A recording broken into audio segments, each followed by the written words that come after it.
రంగారెడ్డి జిల్లా చేవెళ్లలో హర్ ఘర్ తిరంగ ర్యాలీ నిర్వహించారు. ఈ కార్యక్రమంలో చేవెళ్ల ఎంపీ కొండ విశ్వేశ్వరరెడ్డి పాల్గొన్నారు. విద్యార్థులతో కలిసి ర్యాలీ నిర్వహించిన ఆయన అనంతరం స్వాతంత్ర సమరయోధుల విగ్రహాలకు పూలమాల వేసి నివాళులర్పించారు. దేశంలో ప్రతి వ్యక్తి కులం, మతం, వర్గం అనే తేడా లేకుండా ప్రతి ఒక్కరూ జాతీయ జెండాను తమ ఇంటిపై ఎగురవేయాలన్నారు.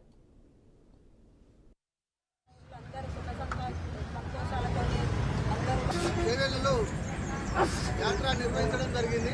సంతోషం, పెద్ద ఎత్తున ర్యాలీ చేయడము. ఎప్పుడైతే మనకు దేశభక్తి ఇంటి మీద హర్ ఘర్ తిరంగా అనే ఒక